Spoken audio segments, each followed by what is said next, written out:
telenovelas con el tema del narcotráfico y que por supuesto eso puede ser muy atractivo y eso de alguna manera puede generar una especie de idea de lo que son las ciudades o los países, como nosotros nos podríamos hacer una idea de lo que es Estados Unidos a partir de sus series o sus películas, pero nosotros sabemos que esa no es la realidad.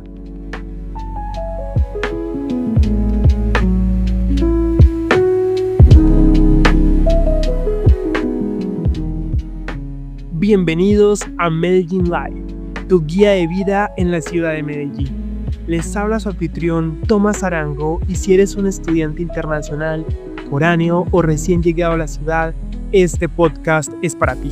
Aquí encontrarás consejos prácticos, experiencias reales y todo lo que necesitas para vivir mejor aquí.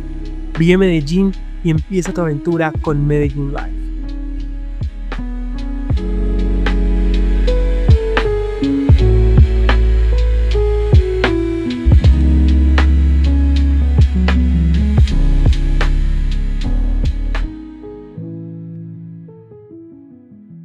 En el episodio de hoy vamos a estar conversando sobre todos esos recursos que nos van a servir para leer, para ver y consumir antes de llegar a Medellín y que nos van a dar contexto de la ciudad a la que venimos. Vamos a estar en compañía de Faber Andrés Piedradita para hablar mucho más sobre este tema. Danos un contexto de quién tú eres y por qué resulta relevante hablar de esto. Mi nombre es Faber Andrés Piedradita Lara, yo soy docente en la Facultad de Educación de la Universidad Pontificia Bolivariana y me desempeño fundamentalmente pues en las áreas de literatura, investigación, también pues coordinando el semillero El Hombre de Arena. Básicamente eso es lo que yo hago. Y yo creo que va a ser muy valioso ese contexto porque cuando alguien llega a Nuevo Medellín, ya sea de otra ciudad, de otro país, es muy común que lo que han visto, consumido o escuchado son narcoseries. Es un contexto que está a veces directamente asociado a esa violencia de los años 80, 90. Hay un desconocimiento o puede que el consumo que hayan tenido de información también sea sobre todo de medios informativos donde se habla de las problemáticas que han habido por nómadas digitales o demás. Y quisiera que pudiéramos empezar a hablar un poco de cuáles pueden ser recursos como series, como libros, como películas, sitios web, bueno, cualquier formato que precisamente para un estudiante ya sea foráneo o internacional de otros lugares de Europa, Latinoamérica o demás, puedan consumir, porque creo que la intención es poder tal vez desmitificar prejuicios, malos referentes y bueno, creo que hay mucha información valiosa para empezar a ver. Sí, desde luego, en los, digamos, medios de comunicación en general generan, digamos, una realidad acerca de lo que nosotros somos, es decir, nuestra identidad. Pero por supuesto esa no es la realidad, sobre todo cuando nosotros vivimos acá y hemos cruzado por la historia lo que vos venías diciendo acerca de cómo arranca la violencia en la década del 70, el 80 y se va transformando y recrudeciendo en la década de los 90, pues por supuesto que eso también se vuelve en objeto de consumo, sobre todo ahorita en el mundo de las redes sociales, donde muchas plataformas, digamos youtubers, etcétera, se dedican a producir contenido, entonces depende mucho de los likes y llamar la atención sobre eso. Entonces, además pues que en plataformas streaming, por ejemplo, también producen telenovelas con el tema del narcotráfico y que por supuesto eso puede ser muy atractivo y eso de alguna manera puede generar una especie de idea de lo que son las ciudades o los países, como nosotros nos podríamos hacer una idea de lo que es Estados Unidos a partir de sus series o sus películas, pero nosotros sabemos que esa no es la realidad, o por lo menos deberíamos hacernos ese interrogante. Y me parece que una manera de hacerlo puede ser a través de su literatura, puede ser a través de sus obras, digamos en general artísticas, porque me parece que el artista le puede dar a uno como una mirada sobre lo que es la realidad desde una perspectiva más compleja, es decir, de la diversidad que somos nosotros en este caso como habitantes de la ciudad. Tal cual. Y ya que mencionas ese aspecto de la literatura, ¿cuáles pueden ser entonces esos libros colombianos esenciales que pueden ayudar a cambiar esa concepción porque nos van a dar un acercamiento y una mirada diferente al país, a diferentes de sus contextos. Creo que algunos trabajos como los de Gabriel García Márquez, por ejemplo, se ha popularizado últimamente, no solamente en el formato tradicional de libro, pero además con otros formatos multimedia que se han generado y bueno, cuenta una historia muy distinta a la que podemos escuchar si no solamente nos remitimos a, como mencionamos previamente, las narcoseries. Sí, exactamente. Y yo pienso que ha sido incluso en ese punto de lo que llaman las narcoseries, muy desafortunado incluso para la misma literatura. ¿Por qué razón? Porque novelas, por ejemplo, como La Virgen de los Sicarios o como Rosario Tijeras, por nombrar algunas, se han convertido como el referente de lo que es la ciudad como tal.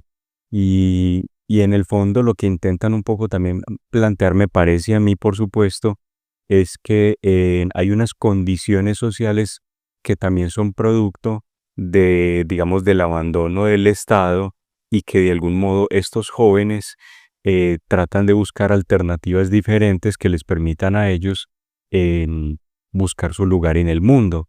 Entonces, y eso a veces es lo que no se complejiza porque simplemente se queda como con un referente muy superficial acerca de este tipo de personajes. Entonces, por un lado y por otro lado, también tratar de conocer otro tipo de autores que nos permitan también un poco conocer la ciudad de otra manera. Estamos hablando de, por ejemplo, Gonzalo Arango, estamos hablando, por ejemplo, también de otros autores incluso más clásicos, si se quiere, como Tomás Carrasquilla, por nombrar pues algunos, F. Gómez. Y es curioso porque al aprender una lengua, al venir a una nueva cultura, entonces hay un montón de insumos que influencian esas dinámicas de cómo hablamos, el contexto en el que nos movemos y además lo que vamos entendiendo del lugar que habitamos y los recursos que normalmente entonces estamos viendo a nuestro alrededor van a ser determinantes. La música, por ejemplo, influencia mucho en ese vocabulario, en lo que entendemos por lo que la cultura significa y creo que puede funcionar para bien o para mal, creo que con cualquier recurso que consumimos, porque ahora puede ser una tendencia aún con el mismo parlacho de más, que al llegar entonces a un nuevo país como Colombia, pareciera el estándar del contexto cultural en el que vivimos y creo que puede resultar a veces erróneo el precisamente ese acercamiento netamente buscar cuáles son las malas palabras, solamente lo que el reggaetón habla como lengua, entonces va a ser el recurso que va a determinar lo que es el español y lo que representa la cultura, cuáles pueden ser otros formatos que precisamente le dan la vuelta a la cara a la moneda, porque claro, estamos estereotipando un Medellín que a veces parece netamente marcado solamente por ciertos contenidos. Sí, desde luego, lo sesgan mucho, como decíamos al principio, la comprensión que nosotros podemos tener acerca de la ciudad, de lo que nosotros somos como identidad, como paisa, si se quiere, pues, como habitantes de la ciudad. Pero a mí sí me parece importante que, y lo he visto también cerca de mi casa, por ejemplo, en Boston. He visto que hay unos hoteles justamente dedicados solamente para extranjeros y los veo un poco muy cosmopolitas en el sentido incluso en la manera en cómo ellos se entregan a la ciudad. Es decir, empiezan a hacer sus recorridos por el centro. Ese es un referente que a mí me parece importante si vamos a hablar de formatos, no solamente la música, no solamente la literatura, recorrer el espacio me parece que es muy importante porque los espacios como las personas también hablan, dicen cosas. Lo que pasa es que por supuesto es un lenguaje no lingüístico, es un lenguaje urbanístico y arquitectónico donde ahí básicamente lo que encontramos es la tradición, la historia y las cosas que a nosotros nos han venido pasando a lo largo del tiempo. ¿Cuál pueden ser entonces, con lo que mencionabas previamente, nos mencionabas algunos autores, qué otros recursos, ya sea en series, en videos, en podcast, pueden ser entonces claves o útiles en ese proceso tanto del aprendizaje del español como de la cultura misma, para que cuando alguien llegue o antes de venir puede empezar a consumir, revisar, a hacerse una idea del lugar al que viene a través de esto. No siempre vamos a tener a alguien que nos cuente o un colombiano u otro extranjero que haya venido antes a Medellín y entonces recurrimos a eso porque queremos entender más de ese lugar. Pues afortunadamente yo pienso que ahorita contamos con muchos medios que también facilitan ese tipo de experiencia y le permiten a uno hacerse a una idea. No estamos diciendo que estos medios sustituyen la experiencia, pero sí por lo menos pueden ser útiles. Es decir, si yo me pongo como en el lugar de que voy a viajar a otro lugar, otra ciudad de Suramérica, no sé, Buenos Aires o incluso Europa o Asia, en hacer recorridos, por ejemplo, a través de Google Maps para identificar más o menos como las zonas, los sitios. Hay muchos también influencers que se dedican a hacer también eh, tours. He visto, por ejemplo, que acá en la ciudad hacen guías turísticas en bicicleta, por ejemplo. Entonces, es importante enterarse también como de las actividades que se pueden desarrollar y las oportunidades que se presentan. Y vamos a hablar pues como de medios. Eso ayuda, me parece a mí muchísimo para ir reconociendo la ciudad, ¿no es cierto? Si vamos a hablar pues ya como del ámbito o de otros formatos, como lo hemos dicho, pues la literatura también le puede decir a uno algo acerca de eso, si uno tiene pues de alguna manera cierta apertura. También la música, lo que vos estás diciendo es muy importante. El reggaetón pues es un género musical que ahorita pues está muy posicionado en nuestro medio, pero que infortunadamente ha de alguna manera opacado otras formas musicales que también han sido relevantes para la ciudad. En su momento el rock en español, agrupaciones por ejemplo como Equimosis, Bajo Tierra, en Estados Alterados, que son agrupaciones de la ciudad que en algún momento también, incluso Medellín fue una ciudad muy rockera.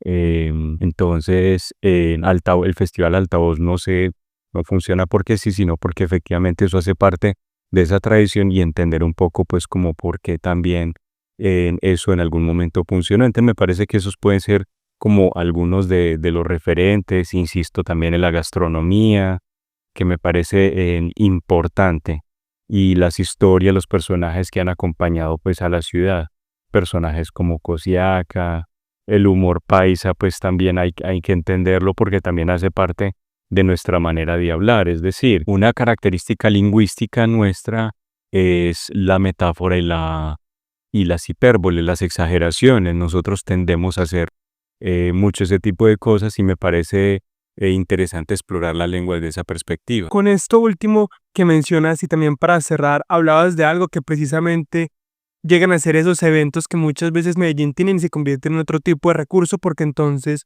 nos vamos a dar cuenta que aparecen escenarios como la Feria del Libro, como a veces la proyección de películas, conversatorios o demás dinámicas que en diferentes entornos las bibliotecas públicas u otros espacios de la ciudad ofrecen y también se convierten en un insumo de tener comprensión de la misma porque al estar por una larga duración de tiempo, entonces uno trasciende ese espacio de los iconos turísticos o monumentales para entonces centrarse mucho más en otras formas en la que la ciudad habla. No sé cuáles podrían ser algunas de esas que precisamente pueden ser valiosas. Hablando de sitios, sí, es que pueden incluso haber recorridos que uno podría hacer de la ciudad. Generalmente, lo que te decía un poco depende también como de la intencionalidad del turista o el extranjero que viene a conocer la ciudad. Sí, si viene pues en un plan más como de diversión y esas cosas, tal vez de pronto le interese más ir como al poblado, cerca del Parque del Poblado, etcétera. Mientras que hay otras personas que tienen otro tipo de intereses y no solamente conocer la ciudad, sino también sus alrededores. Me parece que la literatura también ofrece, uno podría hacer la ruta, no sé, de Gonzalo Arango, si la quisiera hacer también, subiendo pues por Palmas, apreciando un poco también como la perspectiva de la ciudad, visitar también, no sé, Santa Fe de Antioquia y entender un poco por qué Santa Fe de Antioquia y no se constituyó como capital del departamento, sino fundamentalmente Medellín. ¿Y qué fue lo que pasó ahí, no es cierto? O la ruta, por ejemplo, también del oriente o del suroeste antioqueño. Si vamos a hablar del departamento y particularmente de la ciudad, pues me parece que a través del metro hay unas rutas importantes, el tranvía, por ejemplo, el mismo metro, que lo puede llevar a uno a diferentes lugares de la ciudad, y también a través del metro cable con sus diferentes líneas. Uno puede también hacer esa ruta. O la otra ruta es justamente recorrer la ciudad a pie, que puede arrancar, por ejemplo, desde el Teatro Pablo Tobón, descender por la playa, por ejemplo, luego bajar hasta la Alpujarra, conectarse de ahí por la línea del metro, conectarse hasta la Alpujarra e ir a Parques del Río si es lo que prefiere, o quedarse un momento, por ejemplo, en la Plaza Botero, conocer el Palacio de la Cultura, conocer el Museo de Antioquia. A partir de ahí continuar el recorrido por Carabobo, luego llegar a la Alpujarra y llegar a Parques del Río. Esa puede ser, digamos, una ruta entre muchas que la ciudad le puede ofrecer. Muchas gracias.